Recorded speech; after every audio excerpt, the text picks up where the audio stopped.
Hello, welcome in. It's the PHNX Cardinals podcast, day 2 of training camp, your premier Arizona Cardinal podcast. Like and subscribe. Leave us a 5-star wherever you get your program. I'm Johnny Venerable. He's Brack. We are here in a reality in which Budda Baker has finally been paid by Monty Ossenford and the Arizona Cardinals. And Brack, you're at the facility in Glendale at State Farm Stadium to see number 3 in all of his new glory. Has a guaranteed contract, kind of, sort of, for the next 2 years, but all is well in Budda Baker land for the Redbirds, and what a great day it is.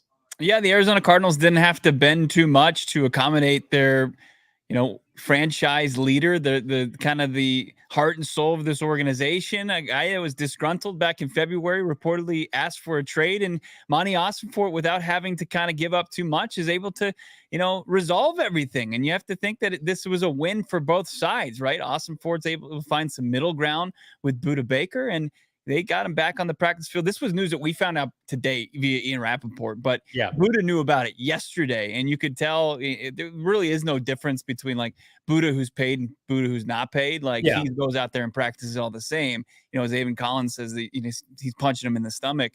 He's so fired up out there on the practice field. But it's a good day for the Arizona Cardinals. I think it puts the fan base mostly at ease, Johnny.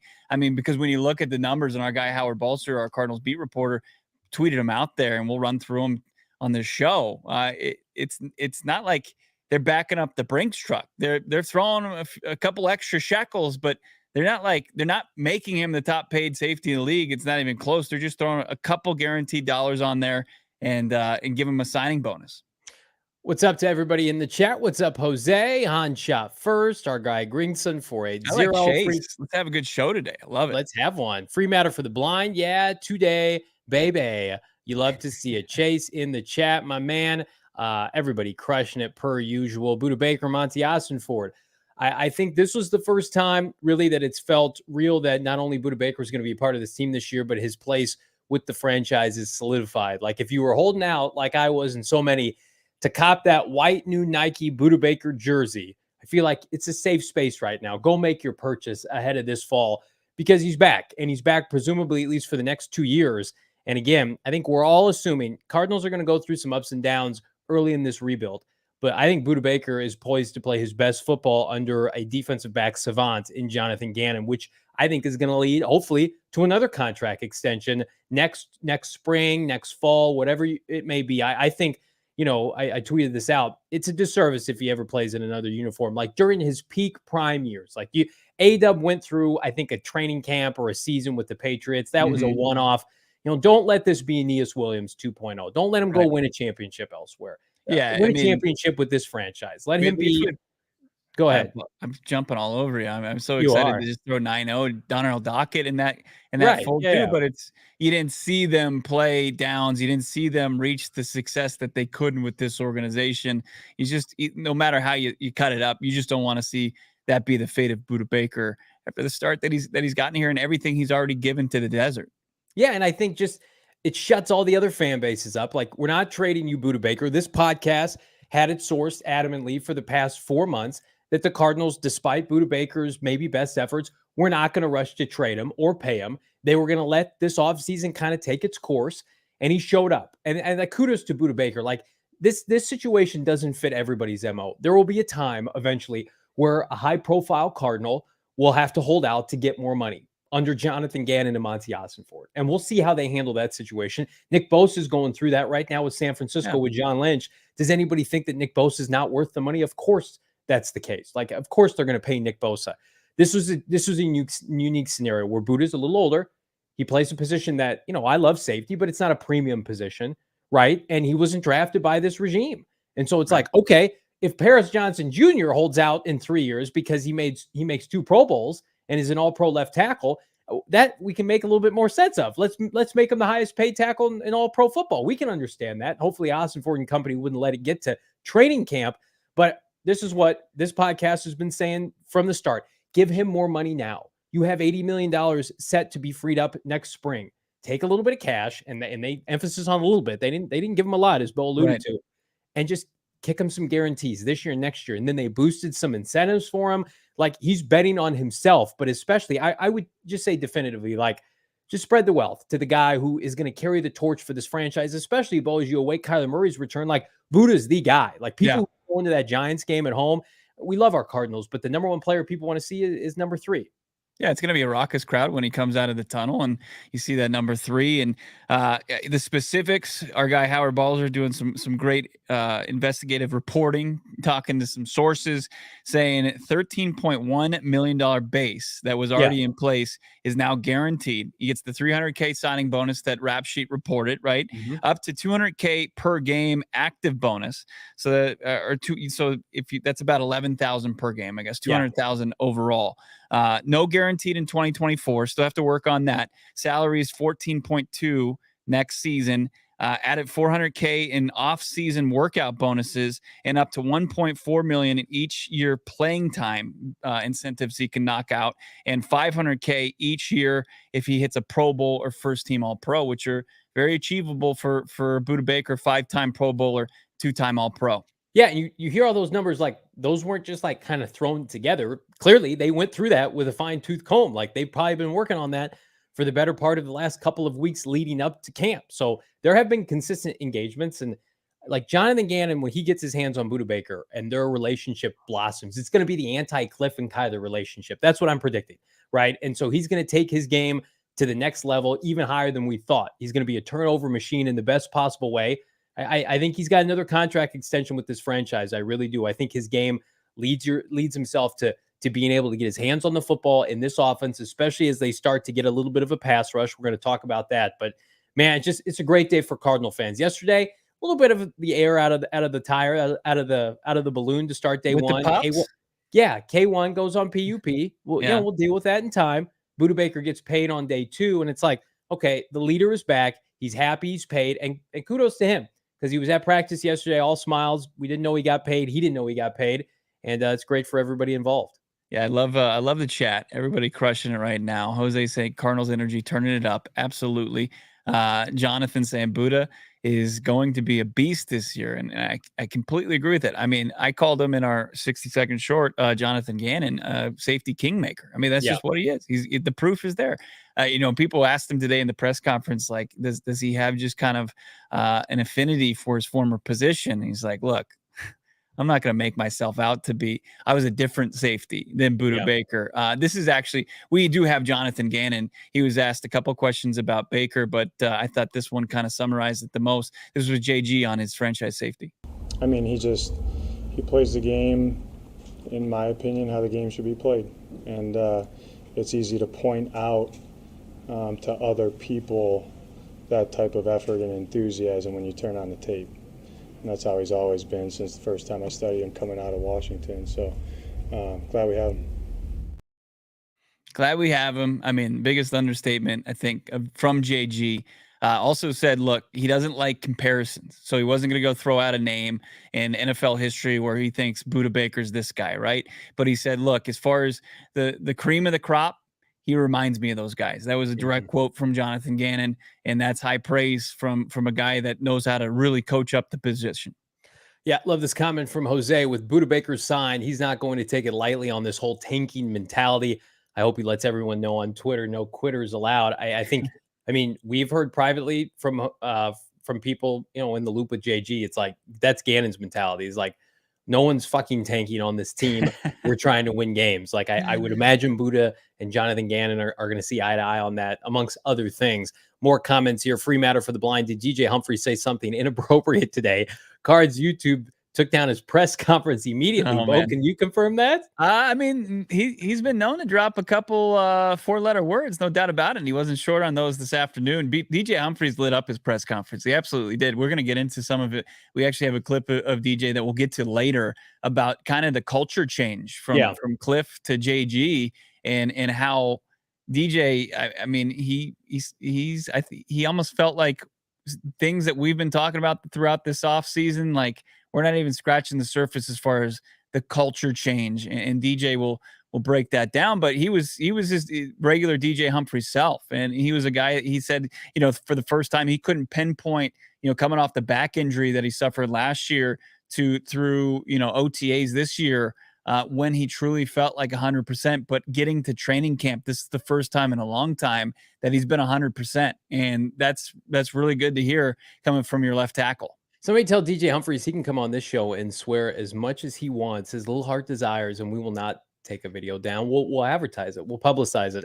He didn't say anything that was offensive. He might have he sprinkled in a couple F-bombs. I don't know if that's something that the team or the NFL frowns upon, and maybe they're just cleaning that up. And Jose's saying it's on private. Maybe they're cleaning it up, and they'll just put a couple bleeps in there. Clean it up, DJ Humphries.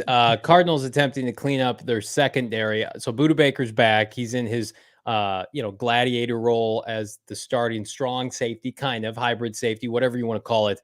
And then now I want to get into this, Brack. There's another safety that's on display. You knew this yesterday. We couldn't report on it because it was in the closed portion of practice. Isaiah Simmons, everybody's favorite draft pick, mine and yours, number one in our hearts, is playing free safety. Jalen Thompson in the base defense is playing nickel corner. So they got some versatility there. Isaiah Simmons, though, the free safety back end last line of defense. And, there's some clips going around on the old Twitter streets of him not looking great in coverage. So before I give you my take on that, why don't you give me your take on the former 8th overall pick's first day at free safety? So we talked to Isaiah in OTAs. I think it was mandatory minicamp, the part of the offseason that he participated in. Remember, we didn't see a whole lot of Isaiah this offseason. He wasn't part of the uniform unveiling, not a whole lot of the voluntary work. And we know that Jonathan Gannon said he had he's feeling good. He had the procedure, right? He hit his shoulder like that. And then Isaiah Simmons shows up, mandatory minicamp, says, I'm going to primarily focus on being a defensive back. And so we knew that going in there. And then we see him kind of with his regular trio of him and Jalen Thompson. Didn't see Budda Baker because of what was going on throughout this offseason. But first day of camp, and then today, you see Isaiah Simmons at the very back end of this defense, at the very deep safety spot to start out camp. And, it's not, moving up in the box. It's not, playing slot corner. It's deep safety. I don't know if you'd say free safety for Budda or for Isaiah Simmons. It's the Ed Reed role, right? And listen, a lot of people are doing a victory lap today saying that's his position. He always should have been drafted at. I don't know about that, but here's what I do know. That I think he's going to have struggles early on. This is a brand new position. Like, he did not play this position at Clemson.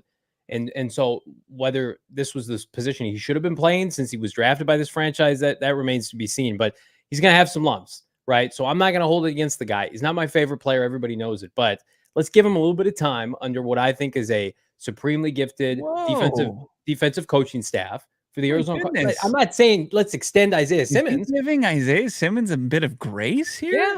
Listen, I like the idea of trying to have your best athletes out there defensively. And no one will ever dispute Isaiah Simmons is not an NFL player. He is an NFL player. And he's a starter when the defense is humming correctly. Where do you put him at? And I give Jonathan Gannon and Monty Ossenfort the benefit of the doubt. They've watched Isaiah Simmons film from the last 3 years for the last 6 months. And they're saying, if he's going to succeed in the NFL, this is his position. It's not rushing the passer. It's not 2 down inside linebacker bullshit, whatever the Cardinals tried to do under Steve Keim. It's not slot corner, for the love of God. It is, we're going to put you back there. You had an elite cover unit at Clemson. We have seen him cover wide receivers down the end of the sideline. I'm you? I am trying to be, listen, don't give him an extension. Don't pick up his 5th-year option. But for this year alone, they're trying to save his career. They're trying to save his career in Arizona. Producer Emma, somebody's pirated our feed. I don't recognize this man. That's why the beauty of this podcast is I can be objective when I see coaches doing the right thing with players that I don't necessarily love. Isaiah Simmons has snubbed this podcast not once, but twice, right? Yeah. He's supposed to come on twice with us, maybe thrice entering this fall. And he hasn't made it. Maybe we'll get some people to work on that for us. I'm not holding my breath. I don't think it's happening. Let's actually roll some footage from camp today, and you'll see some Isaiah Simmons in deep safety. Yeah, here he is dropping way back, and he's going to try to help out with Zach Pascal. And Pascal, who had bad coverage. What a catch. I mean, that's just a tough pitch and catch there from Pascal. I think Colt McCoy is the quarterback on that. But that's really the footage that we have. And we're limited as far as what we can show here, but that was Isaiah Simmons in coverage. This is Colt McCoy. Look at that under center. Got a little bit of fullback there too. A little play action. We're watching Paris Johnson in that footage. Paris Johnson takes care of his work on the right side, playing right tackle. There's Hollywood. This is what I think everybody's kind of been waiting for. This is tuning into some Clayton Tune snaps. No, I apologize. This is Colt McCoy still under center. And this is the right side of your offensive line opening up holes for the running back. And Will Hernandez, Paris Johnson Jr. doing some work there. Nice. And then this is going to be a big play down the field from Colt McCoy to Rondell Moore, who gets open. Look at that move by Rondell. And then a little drop in the bucket from Colt.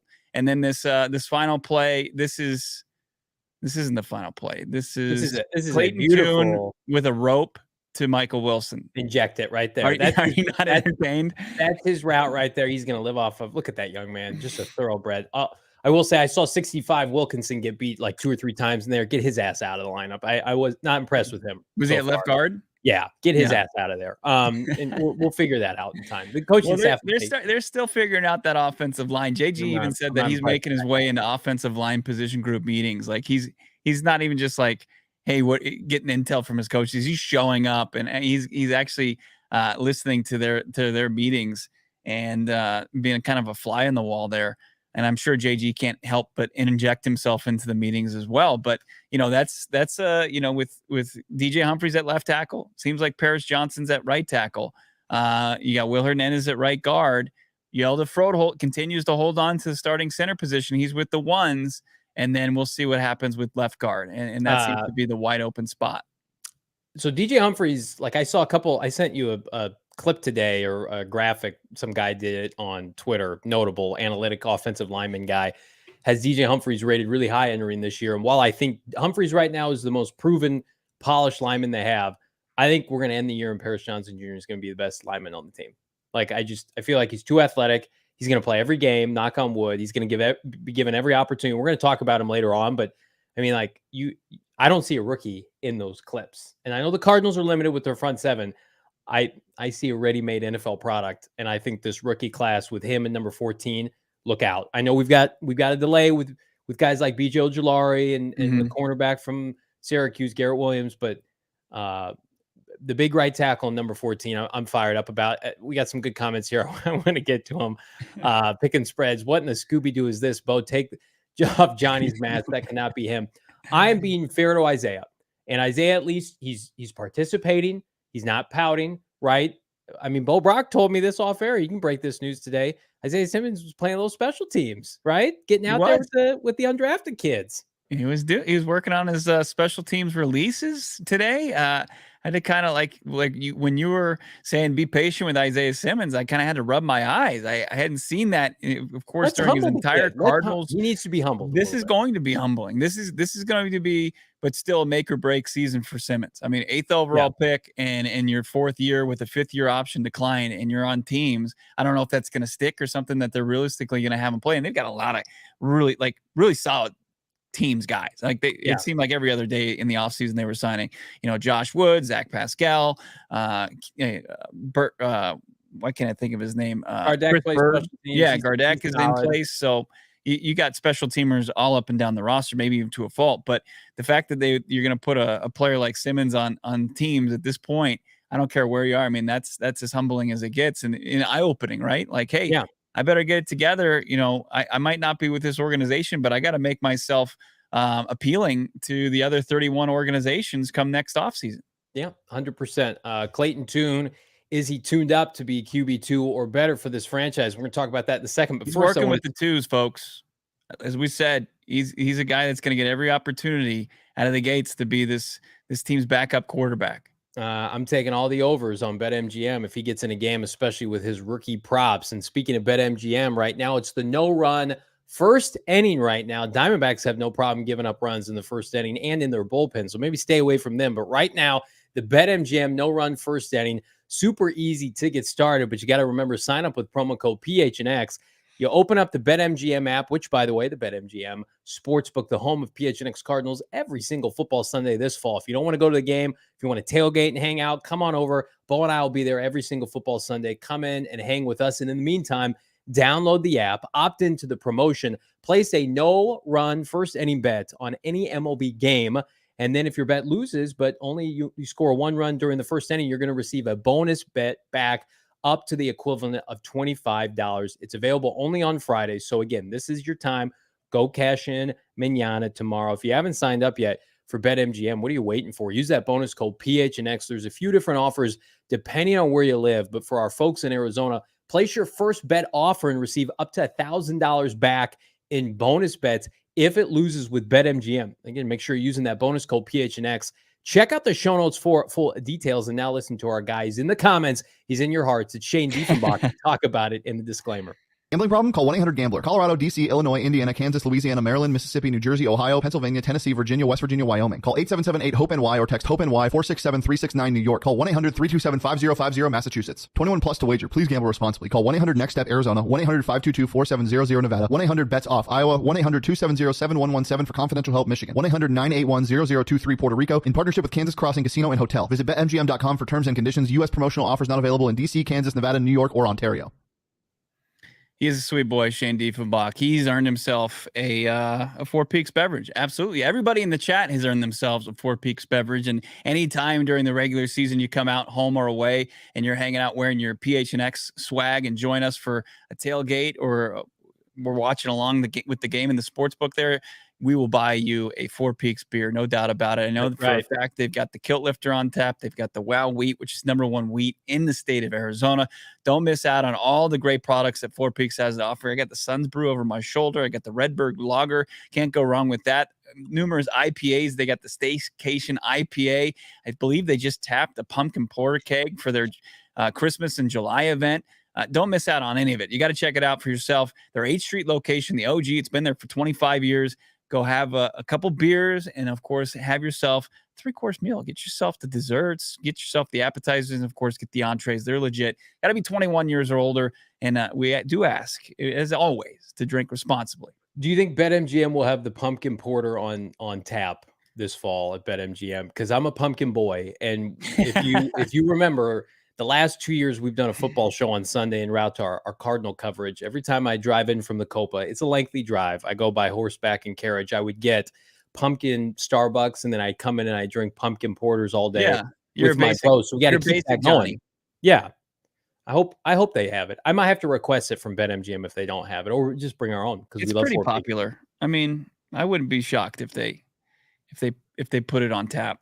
Pumpkin beer and Cardinal football, they go well together, friends, as does the combination of Clayton Tune as QB2 or better. So tune me up. I have not seen one highlight of Jeff Driscoll or David Blau, and for that, I'm thankful. It's been Colt McCoy and Clayton Tune taking majority of the snaps. And listen, you had mentioned to me off there, like, let's pause our excitement. He looks good at times. Then he makes what we all would expect from a rookie, some mistakes. He was a 5th-round pick for a reason. Talk to me about what you've seen from number 15. Somebody commented today on Twitter, and it was the best comment I've seen. Like, 15 gives kind of some Cardinal fans PTSD because that was Streveler's number. Tell me that that's not what we're going to get from the product out of Houston.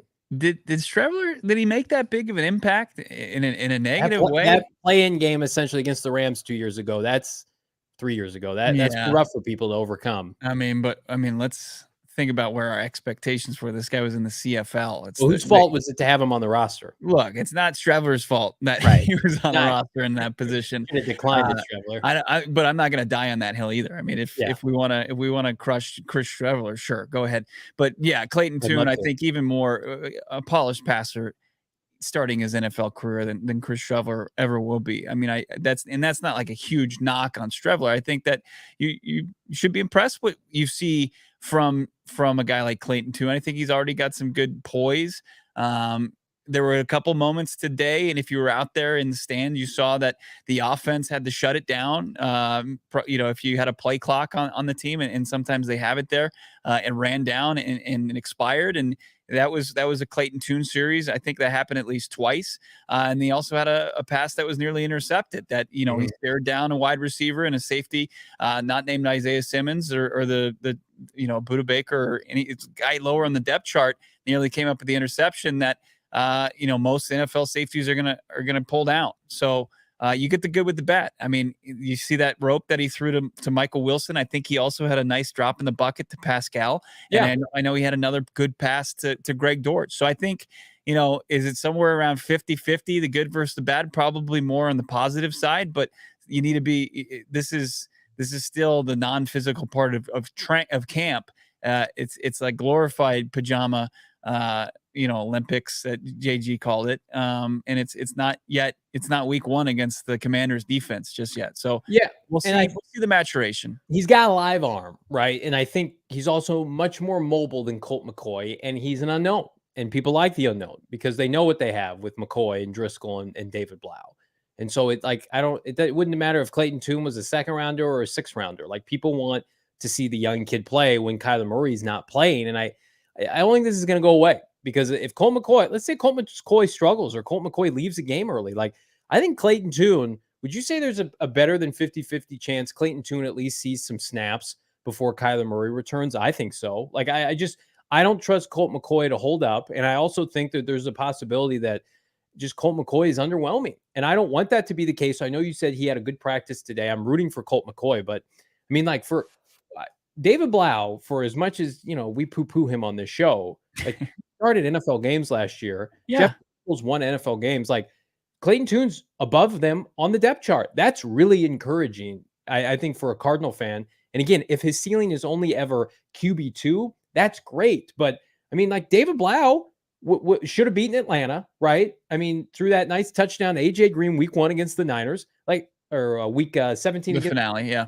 I just, when I saw that today confirm, like, oh yeah, he's working with the twos. He's with the twos. Like, number one, yes, we know they're favoring the rookie class, and God bless him for that. But also, like, if he was substantially worse, you wouldn't be able to hide it. I'm encouraged by what I've seen from him so far. Yeah, and you should be. I think you should have been encouraged from the jump. Like, when they decided at the beginning of the 5th round in the 2023 NFL draft to make the decision to take him over DTR out of UCLA, who goes a pick right behind him to the Cleveland Browns, a guy that, the Cardinals talked to. You asked them that at the combine, and there was maybe some intrigue there that they liked what they saw from Tune. Highly productive at Houston, a far second most athletic quarterback at the combine behind Anthony Richardson, but sneaky athletic, and the skill set to be one of those guys that's going to be a solid backup in the league for years to come and push the envelope, every other season, and be the most popular guy on a roster, depending on the performance of the starting quarterback. And that's great. I think if you can find that in the 5th round, that's perfect. And for him to kind of look the part is encouraging for Arizona Cardinals fans. I think in one of those clips, I was looking on, and in front of me, a couple of yards ahead of me, was Monty Ossenfort. And you saw him, it was in the clip where it's tuned to Michael Wilson. I wonder if he, maybe if we slow down the clip, you can see Monty maybe just puff his chest out, like, yeah, there we go. I did that. I drafted those guys.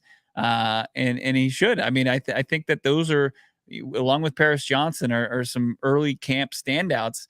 But also I'll caution some patience there with a 5th round rookie out of a non-Power 5 conference. I'm going to have you rank the rookie class so far. So I'll give you some time to sit on that. But first, I want to look at this freight train from hell. He's not a rookie.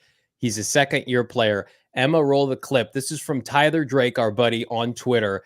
I think this is Colt McCoy to Trey McBride. Yes. Burning people. Yes. Sorry, number 7. Number 85. Multiple times today did I see clips of this young man being targeted down the field, screen games, dump offs. I mean, Trey McBride, let's start the hype train right now. He's going to see so many targets. It's going to be impossible for him not to perform. He's going to get in a rhythm on this offense. I need you to talk up number 85 because I think it's coming. I don't think people are ready for it. I don't think people are ready for the breakout. I'm out. I can't believe you. Get out of here. You went to Tyler Drake for camp footage. Well, I didn't see. Did I not just load you up enough? PHNX Cardinals on Twitter. Get me that footage. Brack. Did I text you videos? And you Where go was to that? Tyler I Drake. needed that. You left that out. Just spit in my face on the show. Yeah, he's rumbling, he's stumbling, he's making big plays. This is disingenuous now. I don't believe that you really. Emma, one more time, roll the clip.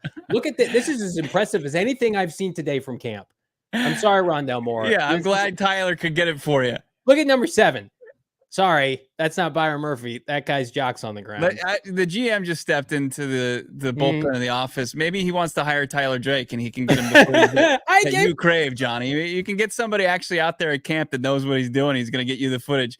Yeah, Saul, we're using footage from a competitor. No, Johnny didn't even tell me we got it.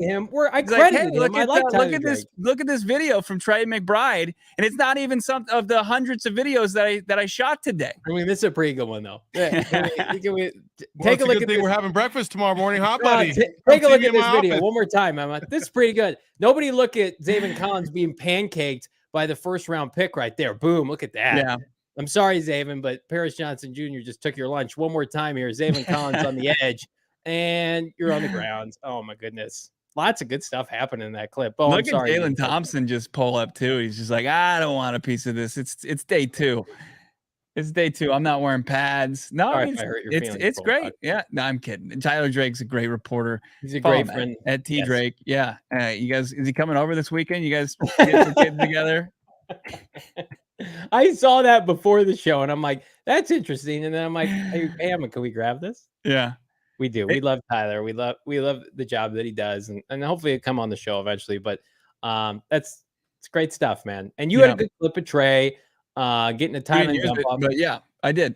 Can we talk about Trey McBride objectively now? Like he's getting targets. He's the tight end number 1, correct? Yes, he is. And I think in the interim with Zach Ertz, obviously needing to go through several checkpoints to get back on the playing field after having multiple ligaments repaired on his knee, including his ACL. And of course his age and then the draft status of Trey McBride from the previous regime.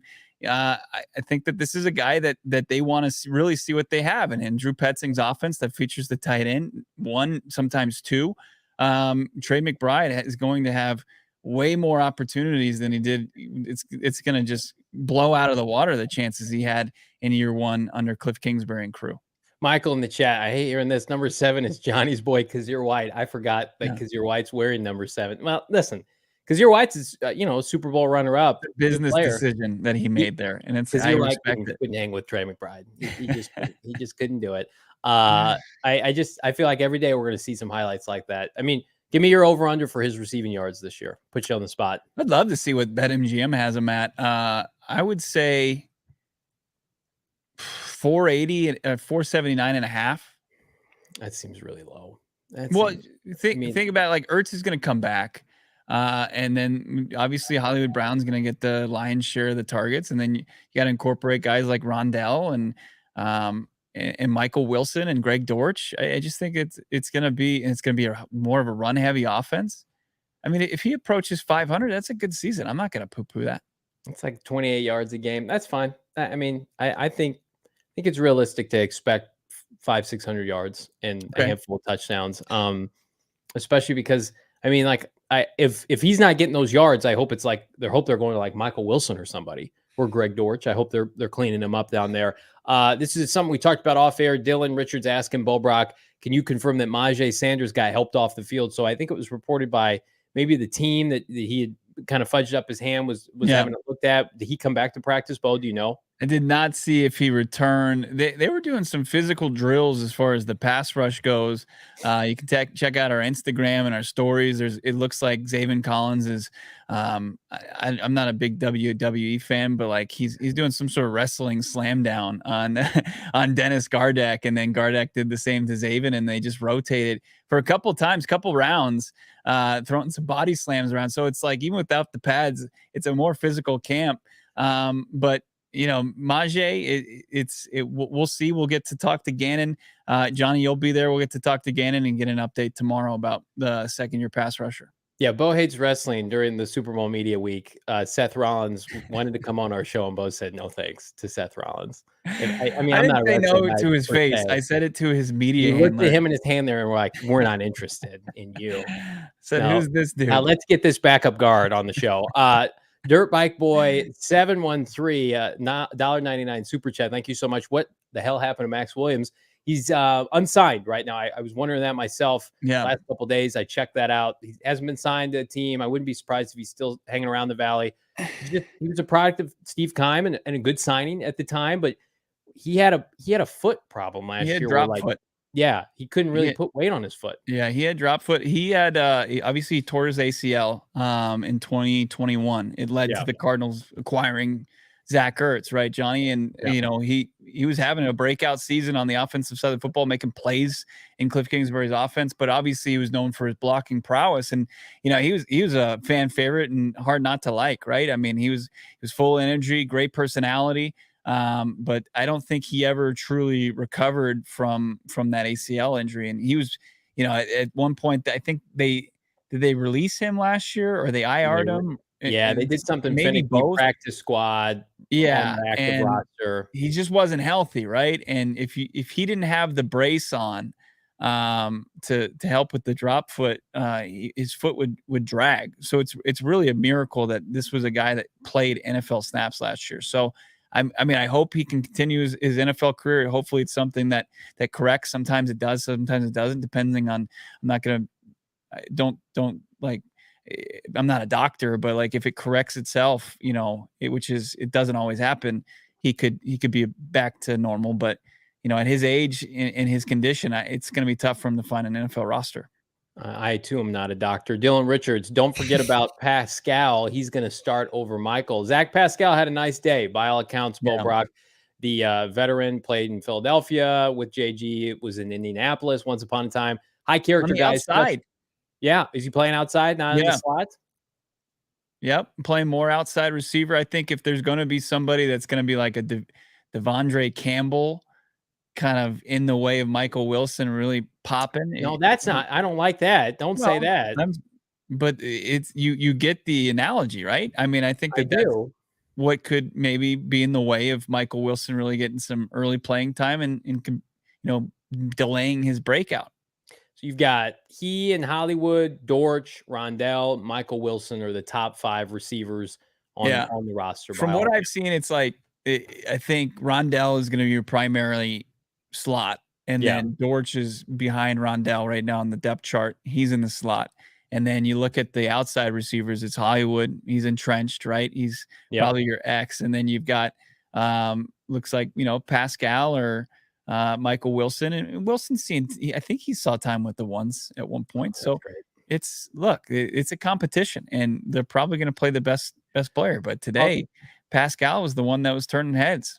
Good competition makes everybody better, and like I will say, Michael Wilson was at Stanford for like a decade, so like he's not raw. Like he's good to go. He's ready. Play him. And if he's healthy, then I think he's going to earn a spot. What happened to Antoine Wesley? I'm checking with no problem. I know he maybe like worked out for the team recently. Just got cleared. I know that players on the team want him back. I just don't know if there's room right now. Maybe at some point, but that receiver room seems pretty solidified, especially when they want to run so much 2 tight end. There's going to be, it's not like the Kingsbury offense, thank goodness, where you're going to have 4 wide receiver sets almost every possession. Now it's a little bit different, and it's going to run through James Conner and company. So I don't know, Antoine. I feel like if you're the 6th, 7th receiver on the roster, you got to be an ace on special teams. And that's what's great about Pascal and Greg Dortch is they're interchangeable and they help in that aspect. Well, yeah. Outside of Hollywood, Rondell, Wilson, even though he was at one point returning punts in mandatory minicamp, which I don't think is going to become.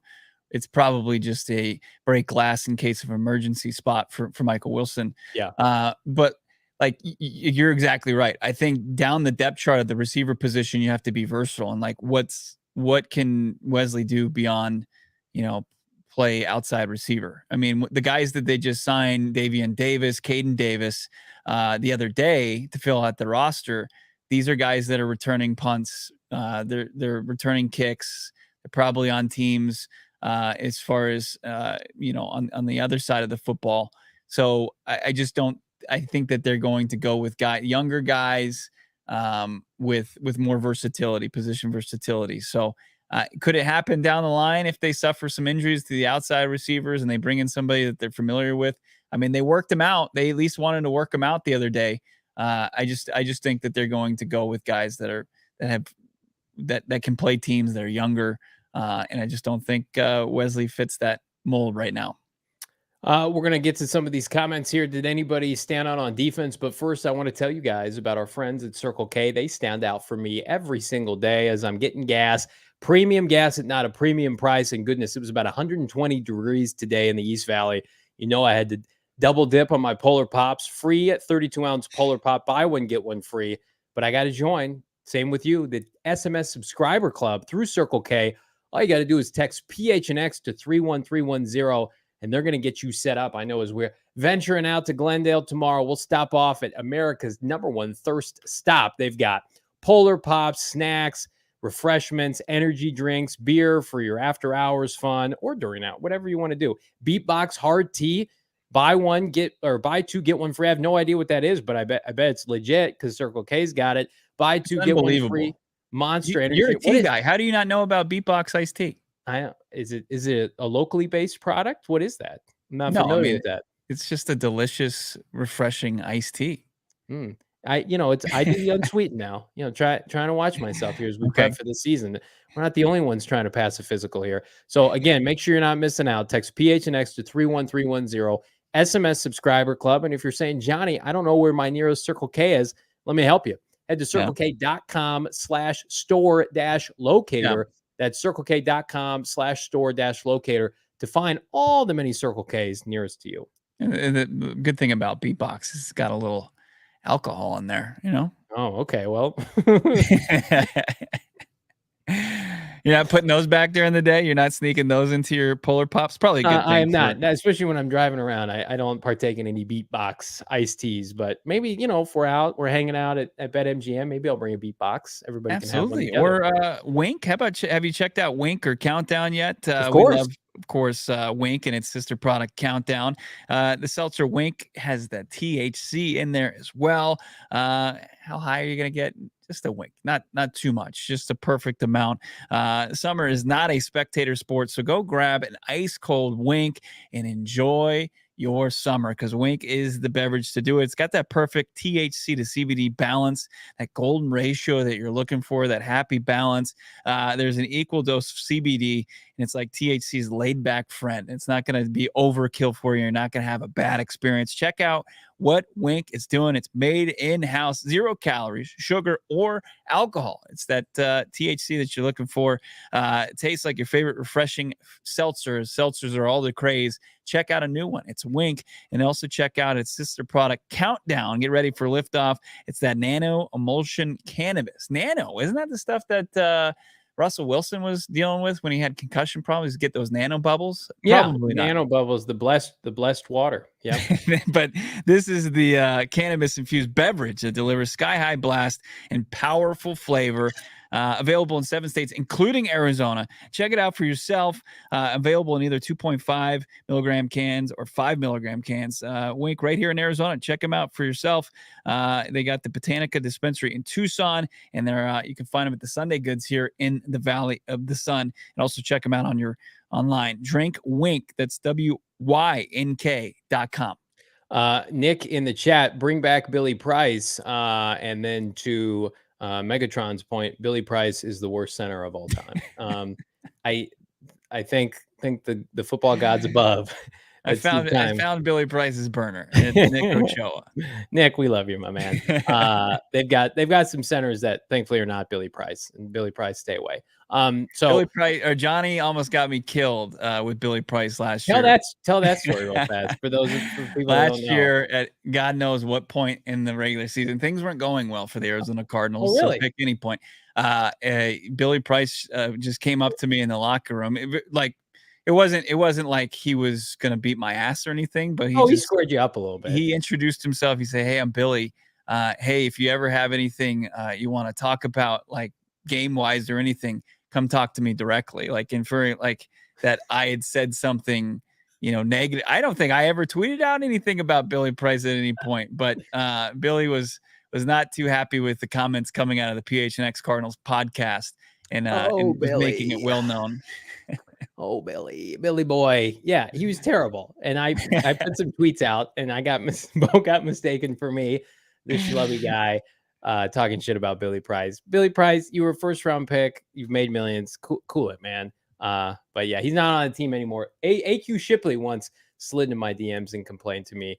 So something about centers in this franchise. That's why I was rooting for them to draft a center so we can praise a center. Right. Instead, we got Yelda Frohold out there, CrossFitter in his gym.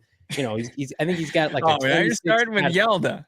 I got an issue with Yelda. I got an issue with Wilkerson, number 65. Did not look good today. Okay. All right. So let's get into this ranking of rookies here, Brock. Like, you don't have to put them like 1 through 10, but like just a hierarchy of like, okay, right now, today, couple practices in, like who is going to make an early impact for the Arizona Cardinals with this rookie class, like active in the mix, whether it's a starter, spot starter, rotational player. Because I mean, flashback to last year, everybody, PTSD. It's like, hey, look, Trey McBride inactive, right? Myjai Sanders, Cameron Thomas inactive. That garbage trash of the prior regime, that's done. Rookies are going to get playing time. Who's set up for success right now immediately, Bo? Can I go chalk? Can I go with Paris Johnson Jr.? I mean, that video that you pirated from Tyler Drake threw at my face. It showed a very play it again. Let's do it one more time. I mean, watch Paris Johnson go to work. And there was, I think in my clips, I also was. I mean, the one was I was focusing on Paris Johnson Jr. on the play downfield to Hollywood Brown. Yeah.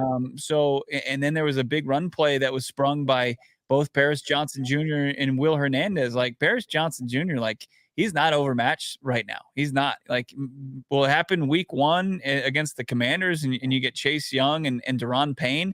Maybe, but Paris Johnson Jr. looks the part at right tackle for the Arizona Cardinals. I mean, I see no reason he would relinquish the spot that he's been in since the team drafted him at right tackle. You're telling me that the first time this franchise gets super, super conservative smart in the first round and they take an Ohio State blue chip tackle, he's a good player? Wow. I just can't believe that we're not just going outside the box here for a tweener, undersized player, maybe that played out east, a non-Power 5 conference. I just can't believe that that's working for this team.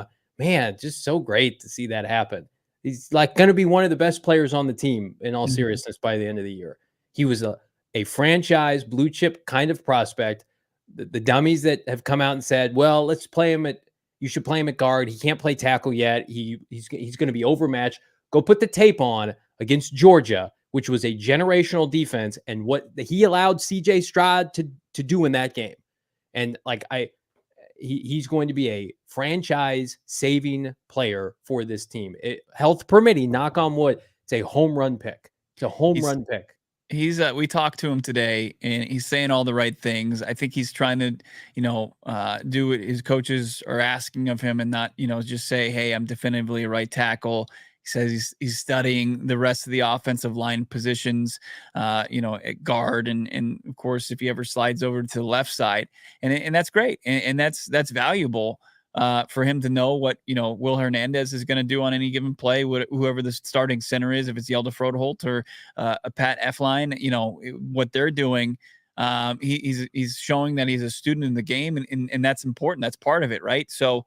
It also just shows the brilliance of Monty Ossenfort, to trade down from the 3rd overall pick and accumulate assets, but also to have the finger on the pulse of that draft, to get back up the board and get the 6 overall and get their guy. I mean, Monty Osfort was dealing that night, and that was a huge. That changed the look of their franchise. I mean, if we're sitting here and we're trying to figure out, I don't know if they would ever do Skoronski. I don't know if they Wright maybe. Yeah, Did they Darnell Wright. Like, I don't think we're talking as. I don't think I'm saying those guys are the most impressive rookies, out of the gates. Well, and it goes to show you, like, they were going to take Paris Johnson Jr. over Will Anderson Jr. Like, that was the thing that was going to happen. Now, did they frantically try to trade down to be able to recoup a first-round pick? Of course, and it worked out. But they gave up. Like, you don't think pick 33 could be valuable for this team right now? That's what they gave up, or pick 34 or whatever it was. 34, like, that's a starter / Pro Bowl caliber player that Ossenfort said, no, we think this kid is worth the 6th overall pick. We have to get him. And kudos to him, because that's the kind of position you trade up for. Tackle, pass rusher, 3 or 5 technique, defensive tackle, a number 1 wide receiver, and a quarterback. Like, he understands positional value. And you go and you get this guy. It's just, I'm surprised because it's been so long. I have to rub my eyes. I'm like, oh, this is finally happening, that they're competent now and putting together draft classes. But it's just, I mean, like, I love DJ Humphries. DJ Humphries was not and granted, he was taken about 20 picks later. Like, it took him a whole year. He had a red shirt. He just wasn't ready to play in the NFL. This kid, granted, he's going to do it for a rebuilding team. He's going to be a day 1 starter for this team. And I think he's could have some bad Sundays. I think he's going to have a lot of success, especially, as you mentioned, as a run blocker. The things that he did at Ohio State last year and the pluses that he has now. I mean, the combination of him and Will Hernandez, that's a nasty combination. The Cardinals are going to be running right a lot. So, again, go chalk. I love the pick. So, number 2 right now, the rookie hierarchy that the individual is poised for an early contribution, who would you say that would be? It's Michael Wilson. But I want to go back to Paris Johnson. I mean, seeing him in the locker room, there's a distinct difference between him and the rest of the players. I mean, he's just a monster of a man. Like, he is huge. And as athletic as he is, I think you've posted before the high school highlights where he's just manhandling kids. And he just does it at every step of the way in every level of competition. I just think that, and I love picking spreads like Barf. Don't talk about Darnell Wright. He's going to struggle. Mark my words. I like that because there's a difference, right? There was a large gap between what Paris Johnson Jr. What he projects to be at the tackle position in the NFL, and Skoronski and Darnell Wright and the rest of the class. The kid from Georgia, forgive me, I can't remember his name. It feels like forever ago. And then before we get to Michael Wilson, our starting 5, it's interesting. Like, can Yelda Froholt hold off Pat Elflein at the center position, because your tackles are set. It really feels like your tackles are set. We also talked to Kelvin Beachum today, and he seems, I'm not going to say a competitor is reserved to being a backup, but he knows what's going on. It's Paris Johnson Jr. at left tackle or right tackle, and it's DJ Humphries at left tackle. And then we got to figure out left guard. If Froholt, if he relinquishes the center position, do you feel comfortable sliding him over to left guard? Who do you think is going to start against the Commanders at left guard? I think Froholt's going to be in the lineup one way or the other. I think Pat Elflein is going to be your starting center. So I would say let's put Froholt at left guard and let's. But if he gets outplayed at center, you say, hey, go over and play guard. I think they want to make it work. They courted him from Cleveland. Petzing recruited him to play and contribute. Who's going to take that job from him?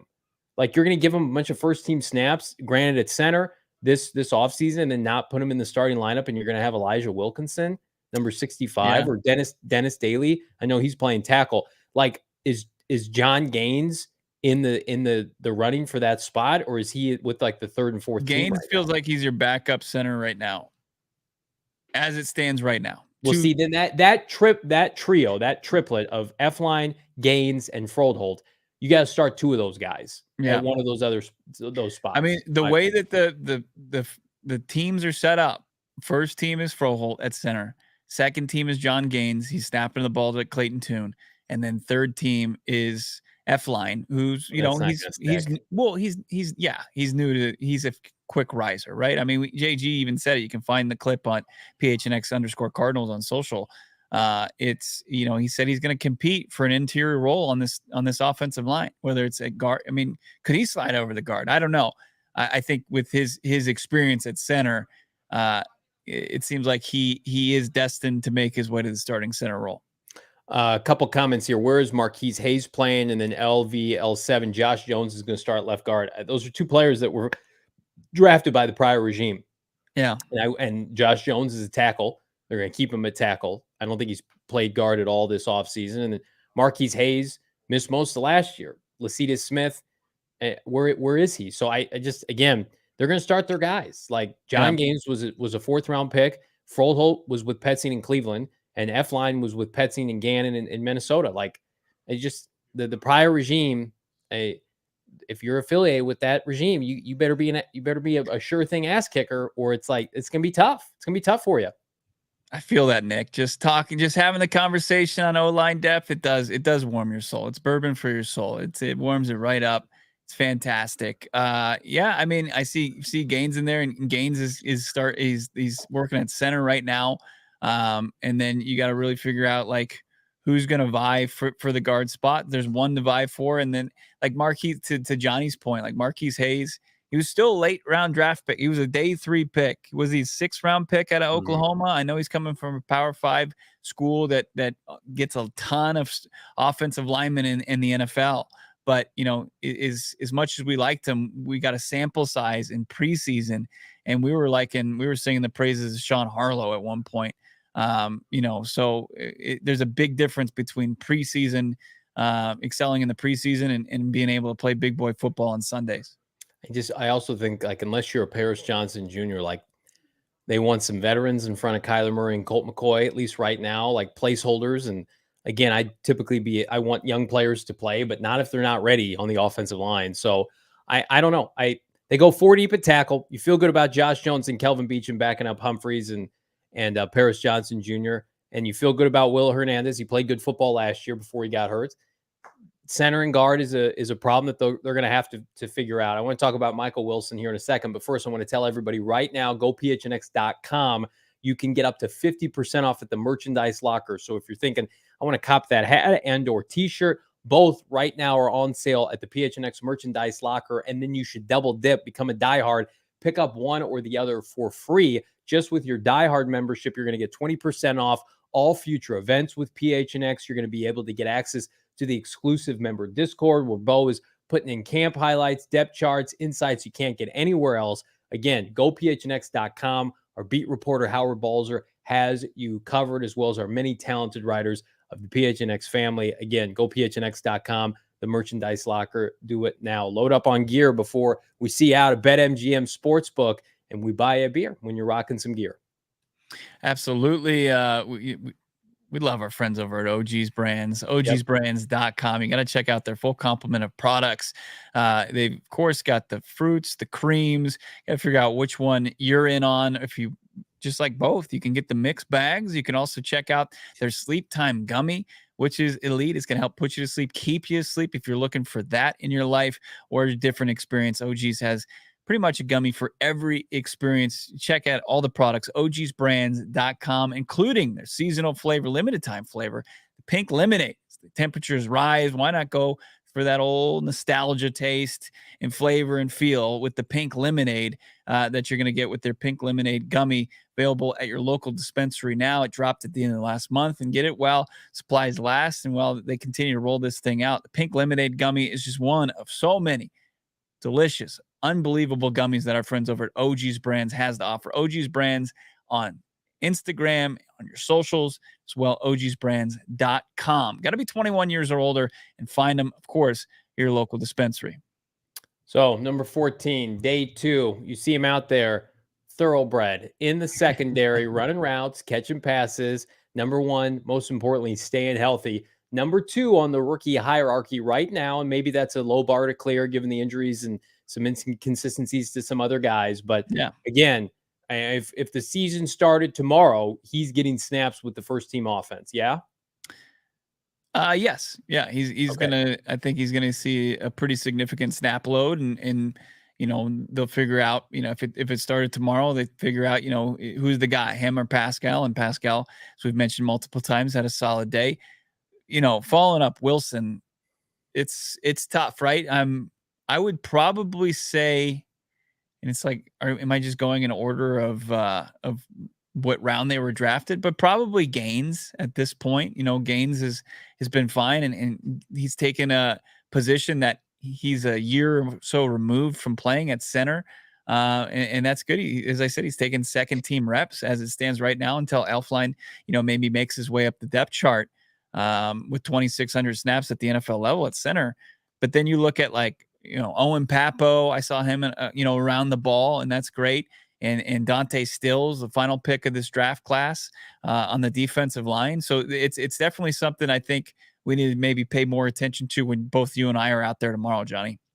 Yeah, absolutely. This rookie class, I think by all accounts, they're going to have a chance to impress the Cardinals and their fan base, every home game at State Farm Stadium. I mean, if there's a reason to come out and watch this team outside of, when Kyler Murray comes back, and watching Budda Baker and Zayvon Collins and these players, this rookie class really is, quote unquote, for lack of a better term, the new class that hopefully is going to stick for the next half decade plus. Like Michael Wilson, can he ascend next to Hollywood Brown as the number 2? Can you get all pro play eventually from your right tackle and Paris Johnson Jr., B.J. Ojulari, when he comes back? Can he light the world on fire as a third down pass rusher that they desperately need to pop? I mean, these are guys now that these are not, red shirt is probably the wrong term, but these aren't guys that we're not going to see until November, December, Trey McBride style. I mean, if Trey McBride had been drafted by this regime, he'd be playing in September. He'd be set up for success in September. So we have not had a regime that has embraced rookies playing early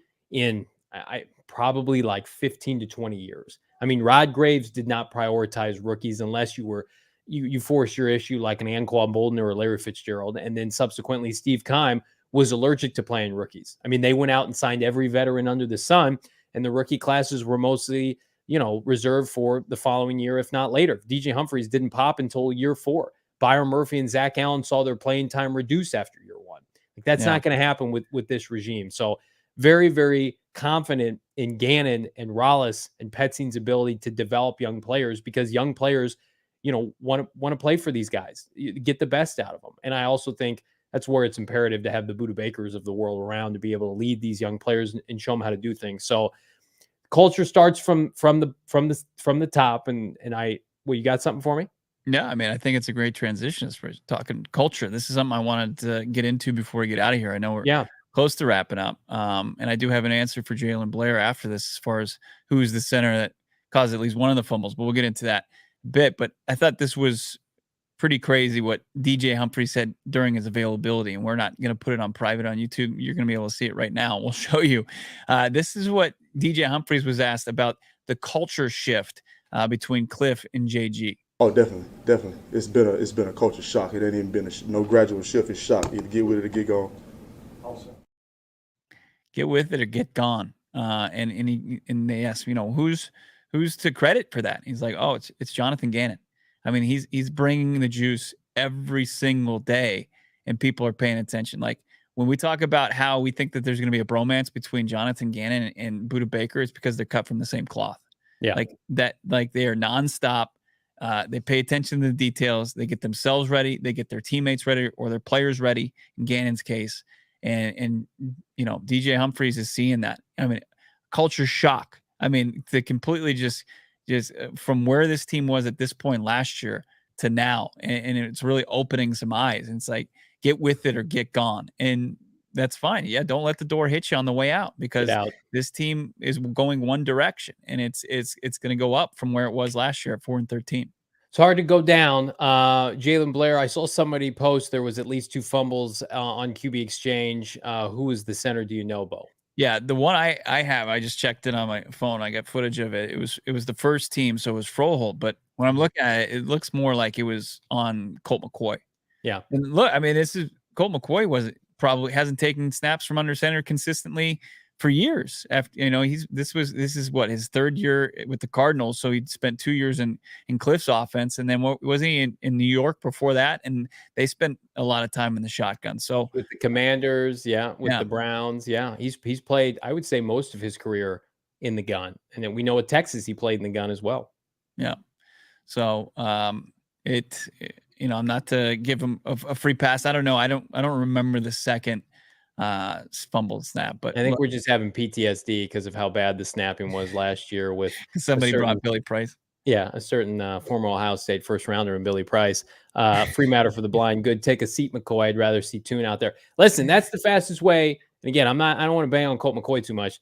Colt McCoy, if he turns the football over, that's the fastest way for this fan base to turn on him quick. He needs to take care of the ball. Maybe two. I mean, take care of the ball. Okay. Take care of the football, Colt.